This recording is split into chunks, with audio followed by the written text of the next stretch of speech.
Hello and welcome back to What Do You Believe? I'm absolutely nobody special from the heart of working class USA.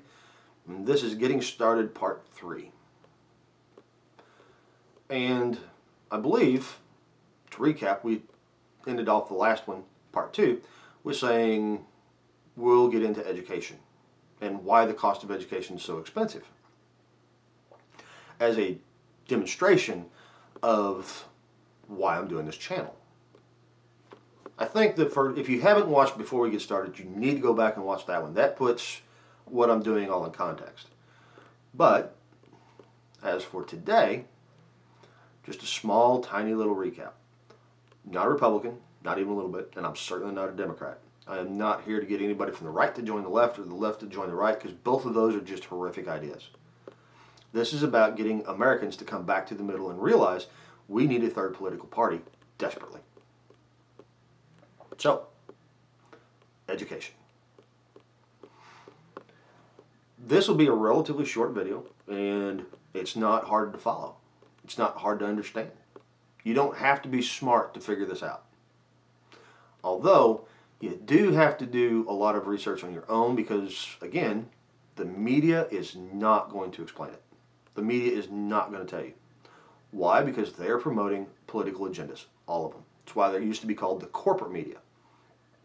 They used to be called the news, but because they no longer broadcast the news, local sports and weather and stuff like that, sure. But political stuff, no. It's not the news anymore. It's literally media. You got CNN. If they need a news story bad enough, script it, shoot it, and air it. They'll make it up. They'll Hollywood the news. And there is at one point, I may actually show a video of exactly where they did that. But we're talking about education. So, years ago, lots of people went to school. Lots of people got educated. And they could afford it. How do they do that?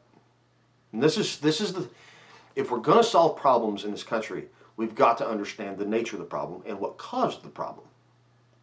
So, how did people used to afford a college education? Well, parents took out equity in their homes, took out second mortgages.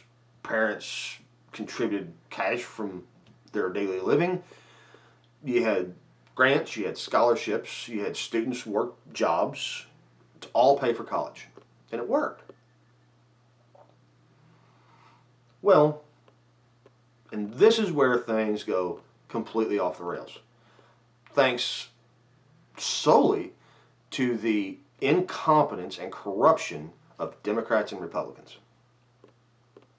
Along comes the Guaranteed Student Loan Program. Now, before anybody, your people, and like I said, this is not for the people on the extreme left or extreme right, because there's some of them already getting unhinged because they already think they know what I'm going to say. And they think I'm going to knock the Guaranteed Student Loan Program and call for its demise or something. They just instantly make up a narrative and get emotionally unhinged. So, and that's the whole reason why I don't talk to those people. The Guaranteed Student Loan Program, however, there's some things you need to realize about how it works and how it got implemented. And the incompetence, actually, in its implementation, because that's where the problem lies.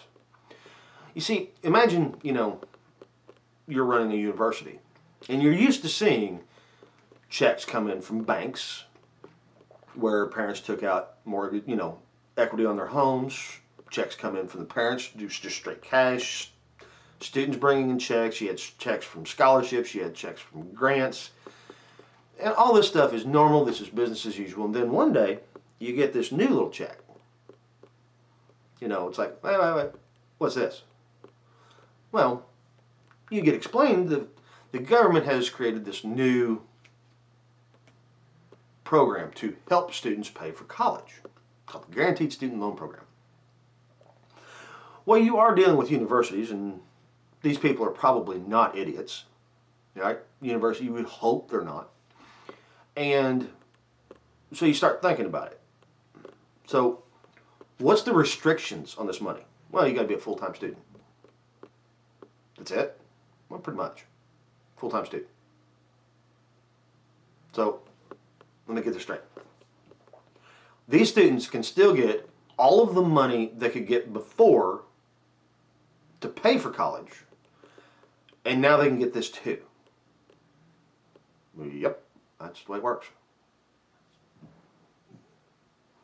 I think there's an opportunity there somewhere. If we can figure that out, there's an opportunity there. Oh yeah. If you can still get all the money that you could before, see, the market's kind of used to control the cost of education.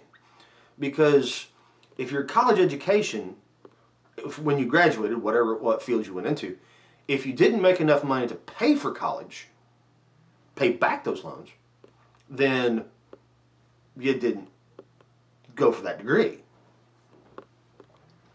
That's why different degrees cost different amounts of money. A criminal justice degree did not cost the same thing as an engineering degree. Not even close. It couldn't. Because no parents were going to pay for a job.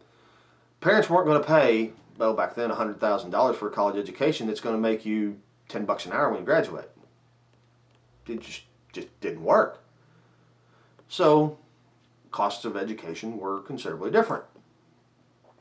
But when you throw in the Guaranteed Student Loan Program, all of the money that you had available before, you still do. You can still take equity on your home. You can still work jobs. Your parents can still contribute to your education from money straight out of their own pockets. But now you also have a Guaranteed Student Loan Program, which if you're a university, what's that tell you? Whatever amount of money the Guaranteed Student Loan Program is worth per student is exactly how much you can raise the price of your education and they can still afford it. Because now you can get your old college tuition, that's still there. All that money was still there. But now you got the Guaranteed Student Loan Program on top of that. Herein lies the problem. You can raise the cost of your tuition by the exact amount of that Guaranteed Student Loan Program. And it's exactly what they did. It's why faculty rates after the Guaranteed Student Loan Program exploded. College expansion programs, university expansions exploded. Now,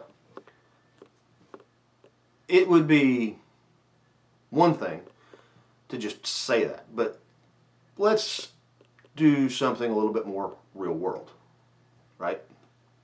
Let's say that the Guaranteed Student Loan Program would give a student $10,000 a year, $5,000 for each semester.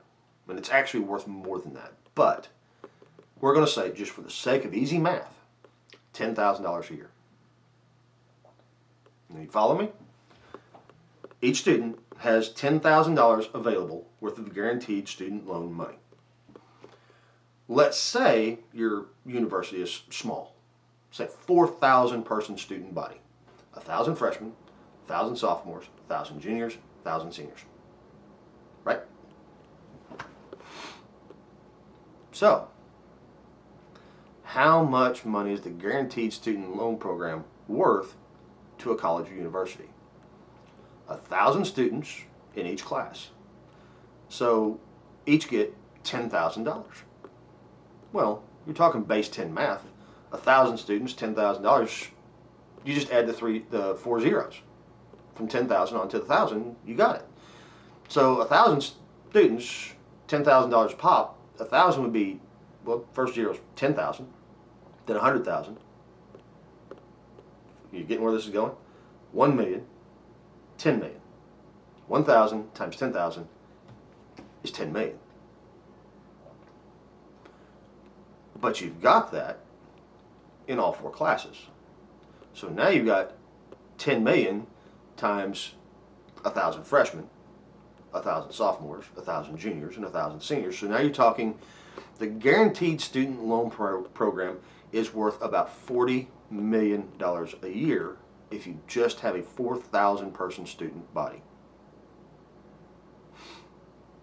That is how much you can raise tuition and have kids still afford it.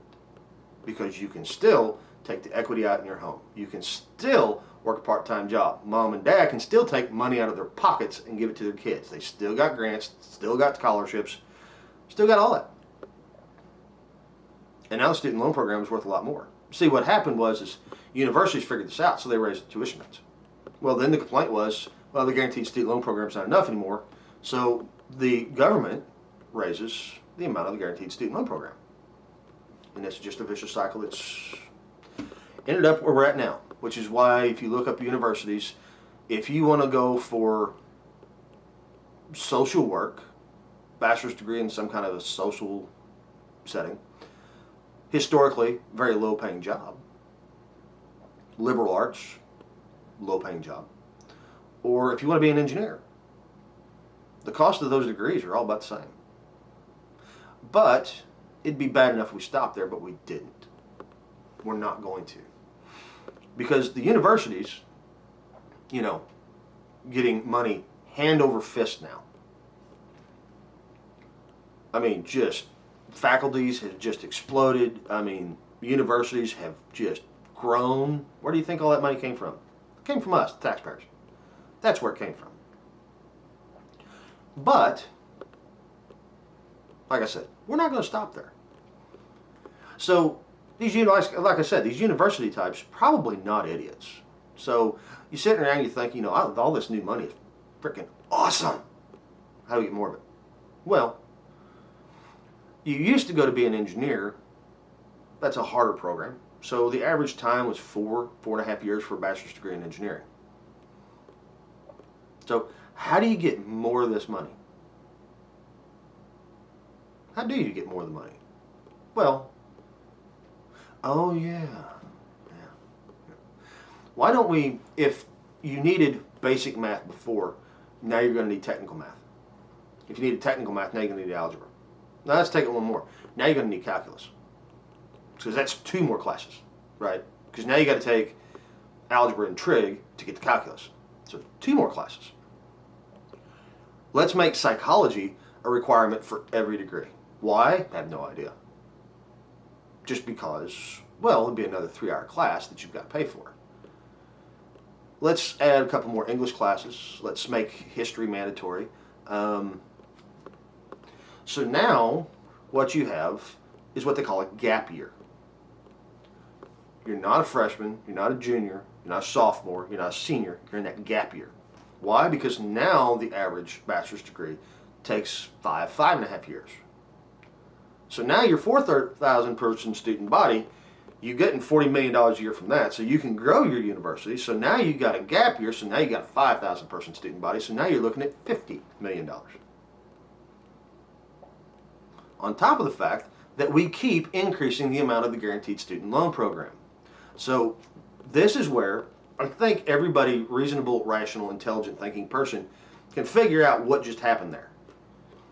The guaranteed student loan program and the incompetence at which it was implemented granted the universities to raise their tuition rates by the exact amount of the guaranteed student loan program.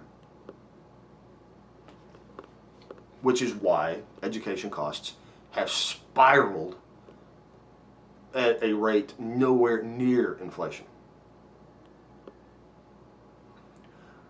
Your incompetence, like Bernie Sanders, we're just going to pay off these loans. We'll give everybody all the money they need for college. Why? Because universities just keep raising their tuition. These incompetents don't ever look at, and what the media will not tell you, is why the problem exists. This is why we got to elect a new kind of person. We need another party, because these two are garbage. Why does the problem exist? The problem of college and university tuition exists because the guaranteed student loan program was implemented incompetently. We want to fix the cost of education. Would you like to fix the cost of education? I know I would. Why? Because I don't want to bail out a whole bunch of people when I don't need to. One, a liberal arts degree should have never cost $250,000. Go to UC Berkeley. Look up their cost of a bachelor's degree at UC Berkeley. It's insane. But You want to fix it? You want to fix it? Then you put the market back in control of an education. You give the market back power over the cost of education. There's something called the Bureau of Labor Statistics in this country. You see, when you fill out your tax form, down at the bottom you tell the government what you do for a living. And they see how much money you made, so they can, and they keep track of jobs and wages and what everybody makes for states, cities, and stuff like that. So what you do is you tether the amount of the Guaranteed Student Loan Program to your expected income upon graduation. And you restrict that amount to something that is commensurate with the pay. Now all of a sudden, you put the market back in charge. And you restrict where monies can come from. If mom and dad take out a loan, take equity out on their house, that amount of money comes out of the Guaranteed Student Loan Program. In other words, you take $50,000 out on your house, that's $50,000 less that you get from the Guaranteed Student Loan Program. That way, you cap the cost of education and you make it something that's affordable for what you're going to do when you graduate. It will crush universities for a little while, and it should. They've made their money. It's time for them. I mean, your big private universities like Harvard and Yale, they don't care. They don't need those students didn't need the Guaranteed Loan Program anyway. But they will also be forced a little bit to react because some of the students do use it there. So if they want to continue to have that student body, they will bring their education prices in line with it. They'll bring faculty rates back in line with what they should be instead of overstaffing by, what, double? See, this is, all the problems in this country, if we're going to fix any of them, we have to look at why they got created in the first place. We've got to intelligently figure out how to fix them. You cannot take the current Democratic approach is just throwing more taxes at it. That doesn't solve the problem. That doesn't fix why it started. It doesn't even prevent it from getting worse. Actually, that's exactly how you make it worse, is by just throwing more working class tax dollars at it. Do you get the point? This is all about finding ways to tax the working class harder. Why? Because once they're in control of that money, you're not. There are lots of solutions. There are solutions for health insurance that you're not being told. There are solutions to gun control that you are not being told. The fact that violent crime up until this year with all the riots and everything, violent crime's been going down. The weapons ban that was in place expired in 2004 on George W. Bush's desk. But ever since then, violence has actually been going down. There's more guns on the street, but violent crime is going down. The only place it's really still a huge issue is in your major metropolitan areas. Funny that, isn't it? Matter of fact, the worst, like Chicago, some of the tightest gun control regulations in the country, and there's already been 1,500 shootings this year, I think. You look at Los Angeles and New York, crime is just outrageous, getting outrageous. And they've got some of the tightest gun control laws in the country. Meanwhile, since 2004, violent crime across the country, as a nation, is dropping. Which is the exact opposite of what the left says. The reasons the left gives for they always call it gun control, but it always involves banning guns, which would include pistols and shotguns. It's never just assault rifles. Here's a question. If the AR-15 is such an evil weapon, why has nobody on the left, right? Because they're the ones always griping, always complaining. Why haven't they not drafted legislation that only bans the AR-15 and the AK-47 platforms? Not once has the left done that. There's never been a bill introduced that solely targeted those two rifle platforms. Not one. The reason is obvious. Because they've been doing this for 20 years now.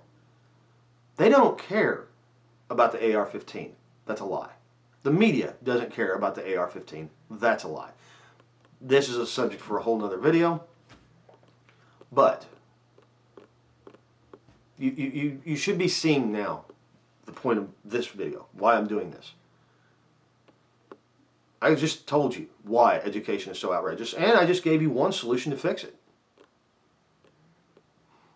This is What Do You Believe? I am absolutely nobody special. I'm not sponsored by anybody.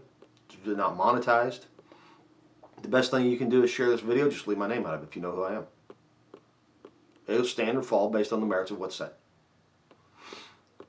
If you are getting something out of this, hit the subscribe button. It puts me in your subscription list. Hit the bell icon. That'll notify you when I post a new video. This is What Do You Believe? And trust me, we're just getting started.